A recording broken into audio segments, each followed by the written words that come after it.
¿En qué trabajan con los chicos? Mire, nosotros trabajamos, siempre salimos en equipo. Yo habitualmente estoy ahora con dos de las psicólogas nuestras acá, y entonces, ¿qué se hace? Por un lado, yo primero hago una charla introductoria. ¿Sobre qué? Sobre lo que la gente más pregunta. ¿Y qué es lo que pregunta? Características de la sustancia, qué drogas nuevas hay, qué efectos producen, qué pasa si mezclo, por ejemplo, alcohol con bebidas que son energizantes. Sí, digo, y la vas a pasar mal, pues la bebida energizante te va a estimular mucho, vas a estar despierto y vas a necesitar más alcohol para embriagarte. Por lo tanto, cuando realmente estés borracho, vas a tener una cantidad de alcohol en tu organismo tan grande, mucho más grande que si no tomaras la otra bebida. Por eso le contamos las asociaciones. Y después de todo eso, ellas hacían una serie de ejercicios diferentes con la gente, ¿sí? Algunos son, y ahora por suerte, que están empezando a intervenir los padres, porque si no los padres eran como ausentes de la cosa, delegando en el colegio casi por decir toda la responsabilidad. Pero el chico está unas horas en la escuela. Y hay varios meses que no está en la escuela. Así que por lo tanto, son en esos tiempos que también tienen que estar los padres haciendo justamente lo que vimos al principio, la compañía necesaria. Entonces, ¿qué es lo que vemos? Que surgen muchas inquietudes, y que entre otras inquietudes los chicos que dicen, no tengo a quién contarle, me siento entre comillas solo para cierto tipo de cosas. Se la puedo contar a mi amigo, al compañero, pero no a mi papá o a mi mamá, porque están pidiendo que alguien los escuche. Y entonces, si el chico está demandando eso, qué mejor cosa que podemos hacer que escucharlo, ¿sí? Y si no sabemos qué responderlo, busquemos ayuda para que alguien nos oriente un poco. Y los motivos principales que han estudiado que llevan a un chico a decir que sí ante esa oferta de droga, ¿cuáles son? Una es una cuestión del entorno, ¿sí? Hay mucha presión del entorno, de los otros chicos, del mismo medio. De los que venden. Sí. Pero muchas veces, antes de relacionarse con los que venden, se relacionan con los que indirectamente venden, ¿sí? Medios de comunicación que tienen mucho que ver en esto, a través, digamos, de... Nunca te ponen un tipo que está sufriendo una enfermedad pulmonar obstructiva crónica con los pulmones directamente echándolos por la boca, nunca te lo ponen por televisión ahí, ¿sí?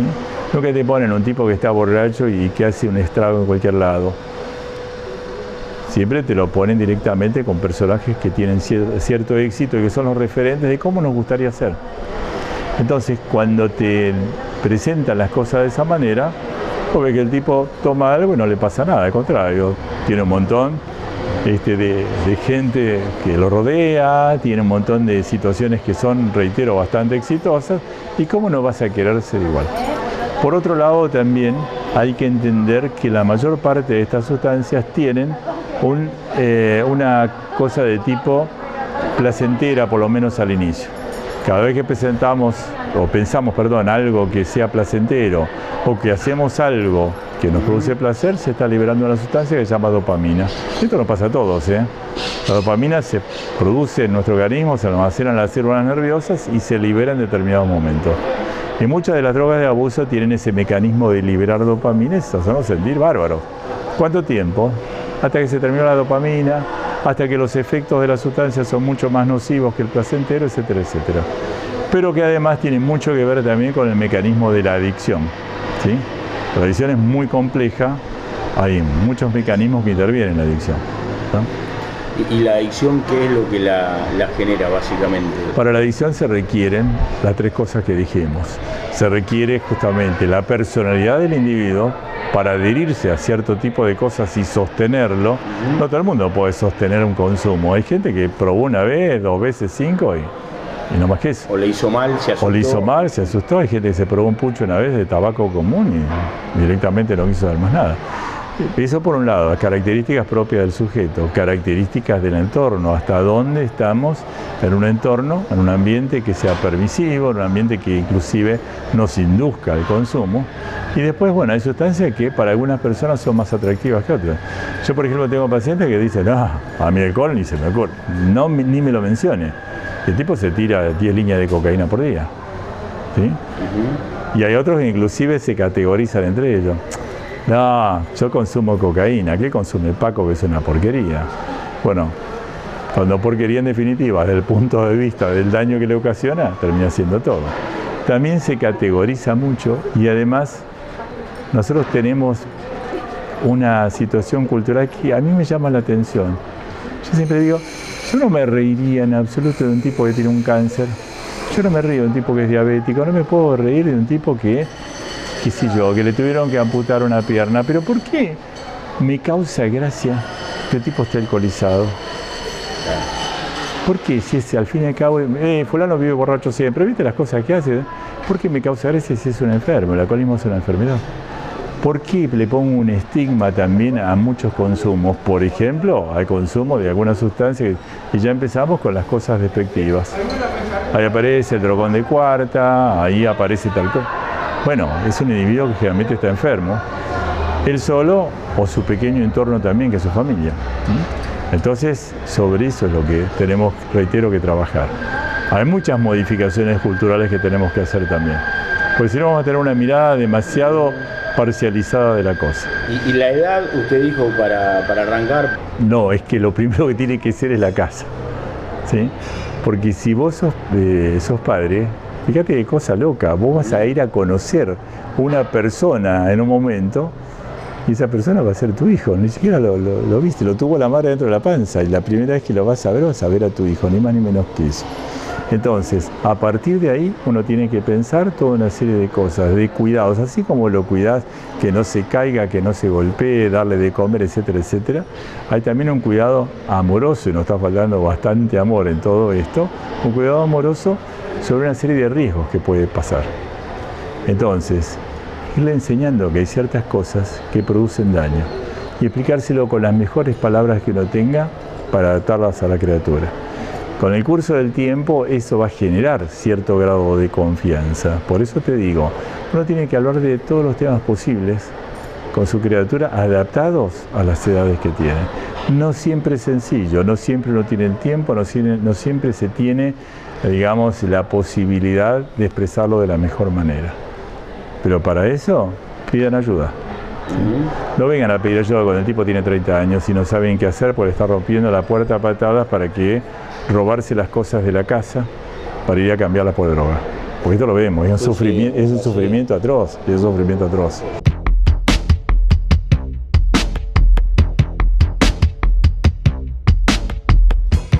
Bueno, y el tema este del coma alcohólico, que hay que tratar de evitarlo, pero que se ve cada vez más, de localidades como estas o más chicas, ni hablar lo que debe ser en capital, no se sabe, depende de cada organismo. Depende de cada organismo y depende de qué tipo de bebida sea y depende a qué velocidad se tome. Vos tenés una capacidad del hígado de metabolizar tanta cantidad de alcohol por hora. Te pasás de eso y es como si te inundaras, ¿entendés? Esta cosa que en una época veíamos fondo blanco, llega a un punto de que pérdida de conocimiento y a partir de allí podía ser que fuera desde un cuadro de una intoxicación alcohólica entre moderada y grave hasta un cuadro de coma. Entonces, el no darle tiempo y el ingerir bebidas con mayor graduación alcohólica cada vez está haciendo más cantidad de problemas. Y otra cosa que comentamos ya, asociarlo a sustancias que son de tipo energizante, que son estimulantes, el tipo está despierto y sigue tomando, y está despierto y sigue tomando ambas cosas, y en algún momento el alcohol, que es un depresor, le va a terminar ganando al estimulante, ¿está bien? Y con una cantidad de alcohol en el organismo muy grande. Estas cosas hay que hablarlas, hay que insistirlas y hay que mostrarlas, ¿sí? A veces que decimos, no le muestren a los chicos. Una vez le mostré a unos chicos cómo era una persona que se había quedado sin nariz y sin paladar por el consumo de inhalatorio de cocaína. Y además seguía consumiendo. Y además había que poner un paladar de plástico para evitar que la comida le saliera por la nariz, ¿sí? Con todos los riesgos de infecciones que tenía y todo lo demás. Y la gente dice, ay, cuidado, no hay que mostrar a los chicos que se impresionan. Prefiero que se impresionen con una foto y no que realmente padezcan cierto tipo de cosas que a veces ya llevan a situaciones que no tienen retorno. Bueno, y yo le agradezco este rato, pero cada vez que tengo la posibilidad de hablar con un toxicólogo y en la región donde vivimos, además de preocuparnos este tema de las drogas, del consumo, de las adicciones, tenemos un tema y un gran debate que es la utilización de agroquímicos en la producción agropecuaria. Usted No sé si lo ha trabajado el tema, si tiene una posición, si lo ha estudiado, hasta dónde. Miren, te cuento algo. La primera vez que a mí me dijeron que una sustancia en exceso podía provocar una intoxicación, y la sustancia era el agua, uno puede provocar una intoxicación hídrica, ya a partir de ahí paré las antenas y dije, ojo, que acá pueden pasar varias cosas. El mal uso de los pesticidas, de los fertilizantes, ha sido y es un problema en el mundo. El tema de decir que no ocasionan problemas es también parte de las campañas de publicidad de las compañías que así lo hacen. Estamos de acuerdo, ¿sí? Y esto es una cuestión innegable, que estas sustancias no son en absoluto inofensivas para la salud. Una cosa que puede matar a hierbas, una cosa que puede matar a bichos, nosotros no estamos exentos de los riesgos que esto puede traer a corto, mediano y peor a largo plazo. Situaciones que cada uno de los tóxicos tendrá impacto sobre cada uno de nuestros órganos de manera distinta. En muchos lugares, yo ando mucho por el interior de nuestro país y por zonas también agrícolas donde la gente dice, uy, antes había, por ejemplo, tanta cantidad de mariposas, ahora no veo ninguna, antes había otros, ahora no veo ninguno, antes, no sé, veíamos, y hay gente que empieza a relatar situaciones vinculadas con enfermedades graves, por ejemplo, cierto tipo de enfermedades cancerígenas, ¿no? Sí, sí. Nosotros hicimos en la cátedra nuestra el primer ciclo de conferencias de toxicología ambiental, invitando a una serie de personas que trabajan en el tema, que conocen el tema y que tienen, digamos, la responsabilidad de decir las cosas como son. Y se plantearon muchas cosas, no solamente los agroquímicos, qué pasa con todos los residuos electrónicos, que es otro problema gravísimo del mundo, qué pasa también con los residuos de los metales, qué pasa con los residuos de hidrocarburos, etcétera, etcétera. Y todos son problemas que no están resueltos. Pero lo peor no es que no estén resueltos, sino que se sigan utilizando a mansalva. Entonces, Paracelso, que fue uno de los popes, digamos, de la toxicología, decía que la dosis hace al veneno, ¿sí? Entonces muchas veces esta cuestión irracional de decir quiero mayor cantidad de producción o quiero menos bichos, bueno, significa también un exceso en lo que significa generalmente a corto y a mediano plazo problemas graves de la salud, ¿sí? Ahora, acá el tema lo tiene que resolver la medicina, la salud.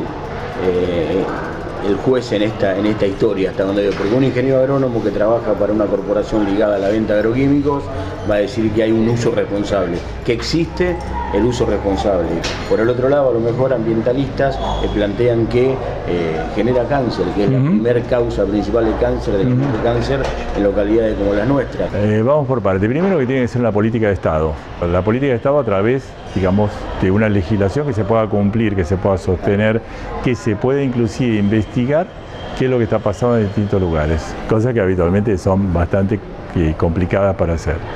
Por otro lado, hay que pensar que montones de estudios que no son para nada serios con respecto a la falta de toxicidad de algunos productos, y esto se ha visto.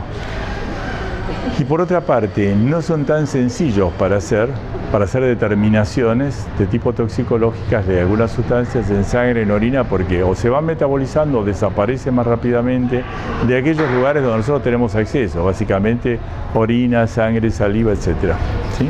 Entonces quedan muchas veces alojadas en determinados órganos que hacen que, bueno, sea más difícil. Yo no le puedo hacer a todo el mundo una punción de médula, no le puedo hacer una punción en glándula tiroides a ver si allí tenemos algo, pero sí podemos ver en forma indirecta la alteración en el funcionamiento.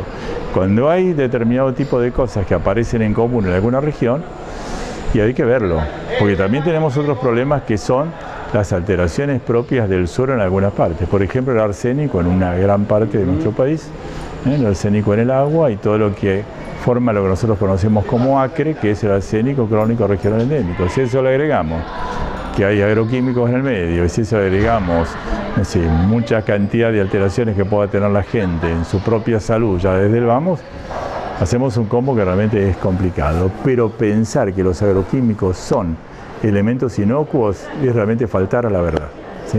Muchas gracias. Al contrario, yo les agradezco mucho, primero, por recibirnos, segundo por interesarse en este tipo de cosas, porque lo nuestro obviamente va mucho más allá de todo lo que sea adicciones. Ocupa en este momento nuestra mayor cantidad de trabajo, pero también nos ocupamos de los problemas que producen los hidrocarburos, los plaguicidas, los metales, las plantas, los bichos, los gases, de todo un poco.